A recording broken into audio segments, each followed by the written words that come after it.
नमस्कार दोस्तों। आंसर की जाने होने पर की गई आपत्तियाँ। आंसर की में क्वेश्चन डिलीट या चेंज तो नहीं हो गए थे? क्या ये रिज़ल्ट वीक है? इंग्लिश, एसएसटी और बायो और अन्य विषयों का कितने पर सिलेक्शन हो सकता है? क्या 15 गुना अभ्यर्थी इस बार भी मिलेंगे कि नहीं मिलेंगे? तो जैसा कि आप सभी को पता है कि एलटी ग्रेड 2026 में math, Hindi, science, social science, commerce और होम साइंस का रिज़ल्ट आ चुका है। मैथ और हिंदी का रिज़ल्ट 5th ऑफ फरवरी को और बाकी बचे हुए जो 4 विषय हैं उनका रिज़ल्ट 18th ऑफ फरवरी को आ गया था। क्योंकि ये सारे एग्ज़ाम्स दिसंबर महीने में हुए थे और बाकी बचे हुए जो 9 विषय थे वो एग्ज़ाम्स जनवरी में हुए थे। तो ऑब्वियस सी बात है उनका रिज़ल्ट देरी से आएगा। अब कुछ सॉलिड मुद्दों पे बात कर लेते हैं जिस पर बहुत सारे अभ्यर्थियों का ध्यान बड़ा कम जा रहा है। 2 दिनों से मैंने कोई वीडियो नहीं बनाई थी, काफ़ी रिसर्च एनालिसिस करने के बाद अब आपके बीच में एक नई वीडियो के साथ आया हूँ मैं यहाँ पर। देखिए, आंसर की जारी होने के बाद आयोग ने सभी से कहा था कि आपकी अगर कोई आपत्ति वगैरह हो तो आप उसे दे सकते हैं।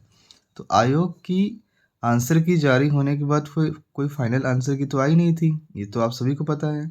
तो आंसर की जारी होने के बाद आप लोगों ने जो आपत्तियां दर्ज करवाई थी, अगर उन आपत्तियों को आयोग ने स्वीकार किया है, तो उन आपत्तियों से बहुत सारे क्वेश्चंस क्या हुए हैं, डिलीट भी हुए हैं और चेंज भी हुए हैं। अब देखिए, जब आप किसी क्वेश्चंस को आपत्ति में देते हैं, तो आयोग उन पे विचार करता है और ये नॉर्मल सी प्रक्रिया है। आप सभी ने बहुत सारे एग्ज़ाम्स दिए होंगे, वहाँ पर भी आप ये बात जानते होंगे कि आंसर की आने के बाद बहुत सारे क्वेश्चंस ऐसे होते हैं और आयोग की तरफ से भी और बहुत बहुत सारे प्रतियोगिता परीक्षाओं की तरफ से भी कम से कम 2 से 3 क्वेश्चंस ऐसे होते हैं जो कि या तो वो डिलीट हो जाएँगे या तो वो चेंज हो जाएँगे। तो अगर ऐसी कंडीशन होती है, अगर वो चेंज हो जा रहे हैं उसका आंसर चेंज हो रहा है तो ऑब्वियस सी बात है वो आपको नुकसान देगा, ठीक है? बट अगर वो क्वेश्चन डिलीट हो जाएगा या उस क्वेश्चन को फ़ॉल्स मान लिया जाएगा तो उसमें आप सभी का फ़ायदा है, उसमें सारे अभ्यर्थियों की जीत होती है। लेकिन यहाँ पे देखने वाली बात ये है कि अगर क्वेश्चन डिलीट हो जाए या चेंज हो जाए तब क्या होगा? तब तो ये बड़ी दिक्कत की बात होती है। जैसे मैं एक आंकड़ा आपके सामने प्रस्तुत करना चाहता हूँ। अगर कोई विद्यार्थी जैसे जनरल, ईडब्ल्यूएस, ओबीसी, एससी और एसटी, ये 5 तरीके के विद्यार्थी, इसमें हमारे भाई-बहन दोनों हैं, मेल-फीमेल दोनों हैं। तो अगर इसमें ऐसा हो कि अगर किसी विद्यार्थी के 85 क्वेश्चन सही हैं और 65 गलत हैं, ठीक है?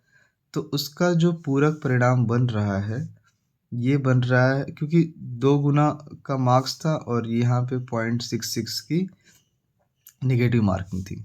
तो अगर आप इसे करेंगे तो ये बनेगा आपका 170 नंबर और इसे अगर आप करेंगे 0.66 से मल्टीप्लाई करने पर तो ये आपका बनेगा 39.6 और इसे अगर आप माइनस करते हैं तो ये बनेगा आपका 133.7, लगभग 66.5, कुछ प्लस में ही होगा। तो इतने क्वेश्चंस आपके सही हो रहे हैं आंसर की आने के बाद। ये बात आपको समझ में आ गई? 85 क्वेश्चन आप कर 150 क्वेश्चन में 120 क्वेश्चन आपके सब्जेक्ट के, 30 क्वेश्चन आपके जीएस के। तो अगर 85 क्वेश्चन आपके सही थे और 65 क्वेश्चन आपके गलत थे एग्जैक्टली, तो ये 170 नंबर हो गए, ये 39.6 हो गया। इसको माइनस करने पे 133.6 आया जिसका टोटल सम होता है 66.5 क्वेश्चन के आसपास। मतलब इतने आपके बन रहे थे और आप अश्योर थे क्योंकि जनरल, ईडब्ल्यूएस, ओबीसी इनके लिए चाहिए है 60% प्लस मार्क्स चाहिए। 40% का 60% प्लस क्वेश्चन वो करेंगे तो ये 120 होता है। तो आप तो 120 से प्लस ही हैं। चाहे आप 60 की बात करें तो 66.6 हो रहा है, 120 की बात करें तो 133 हो रहा है, तो आप प्लस में ही हैं।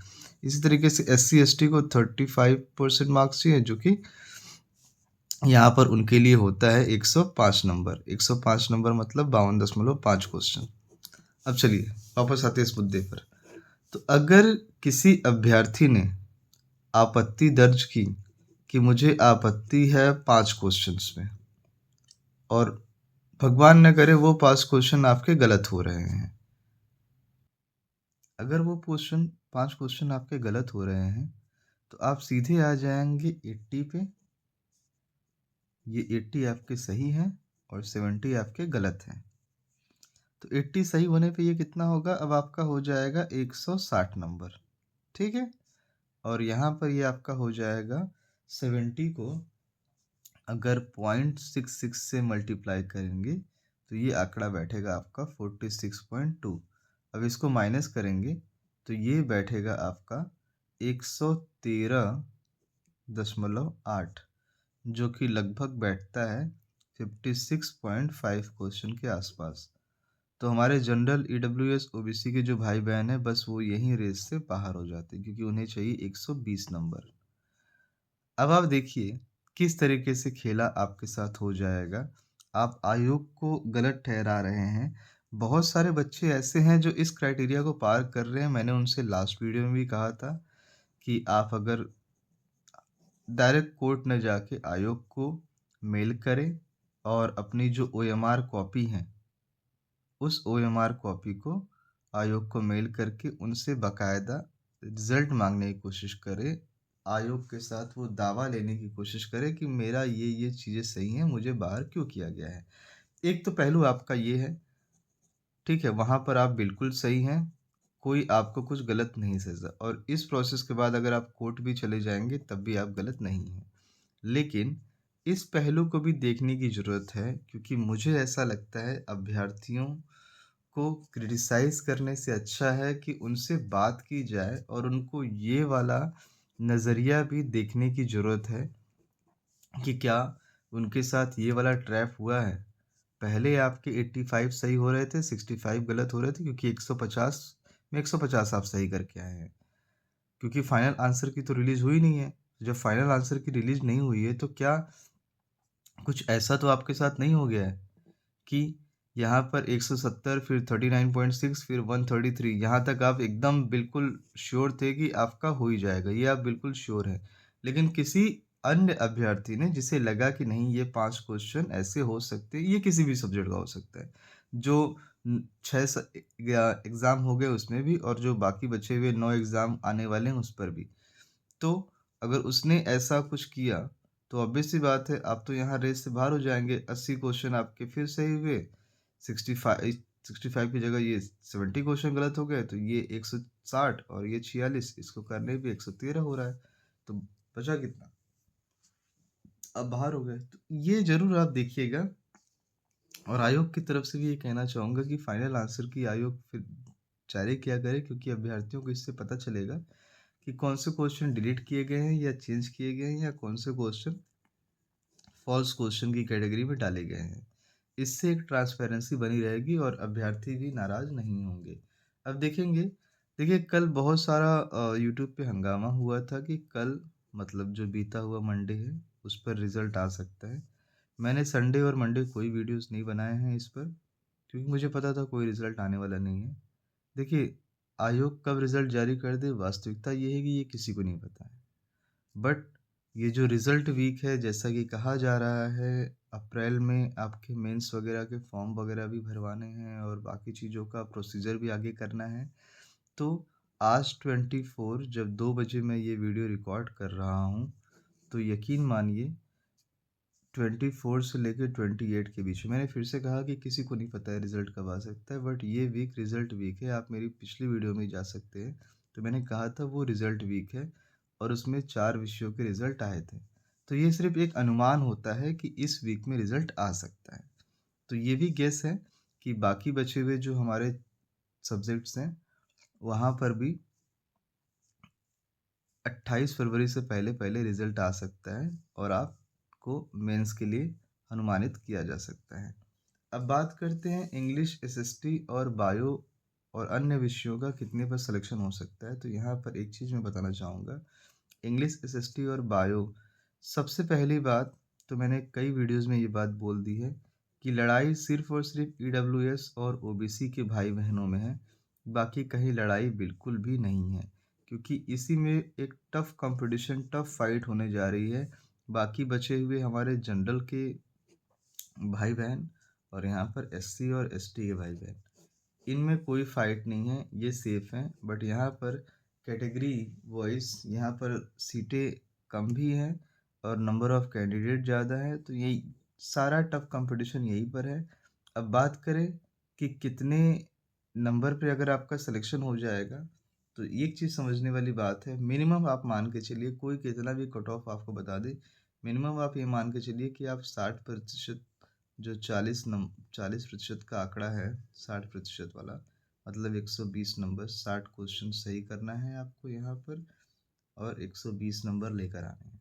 तो अगर ये आंकड़ा आप पार कर रहे हैं, तब तो आप सेफ़ हैं, फुल्ली सेफ़ हैं, आपको किसी तरीके की टेंशन लेने की कोई ज़रूरत नहीं है। लेकिन अगर आप इससे कम हैं, राइट, मिनिमम इससे कम है, तो आप ऑलरेडी बाहर है, इतने तक हैं तो आप सेफ़ मान के चलिए तब तक, जब तक कि आपका रिज़ल्ट अनाउंस नहीं हो जाता। ये एकदम श्योर बात है, आप इसको गार्ड मान लीजिए, आपको मिनिमम 160 लेके आने हैं, कट ऑफ कितनी भी हो। सीटें क्यों खाली चली जा रही हैं? आपने कभी ये बात सोची? सीटें सिर्फ़ और सिर्फ़ इसलिए खाली चली जा रही हैं क्योंकि लोग जो है 60 क्वेश्चन भी क्रॉस नहीं कर पा रहे हैं। क्या वो ये वाली चीज़ें समझ रहे हैं जो मैंने यहाँ ऊपर बताई हैं? अगर आप इन नज़रिए से इन चीज़ों की तरफ से सोच रहे हैं तो यकीन मानिए आप पॉज़िटिव में हैं। अगर आप इस तरीके से नहीं सोच रहे तो आपको सोचने की ज़रूरत है। इसके अलावा एससी-एसटी की बात करें तो एससी-एसटी को 35% अंक चाहिए। अब ये 35% अंक चाहिए, तो इनका होता है 105 नंबर, 52.5 का।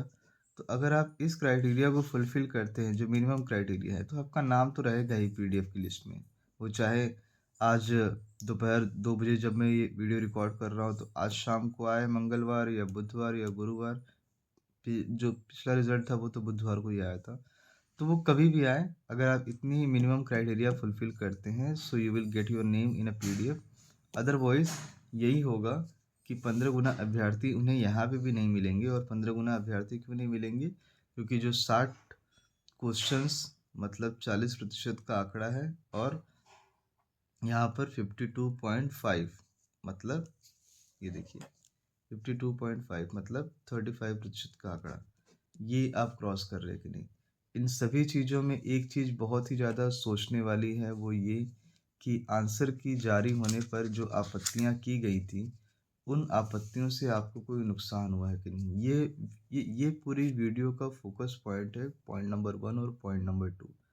अगर ऐसा कुछ हुआ है तो यकीन मानिए मैथ, हिंदी, साइंस, कॉमर्स और इसके साथ ही साथ संस्कृत, होम साइंस, इनके साथ भी यही खेल हुआ है।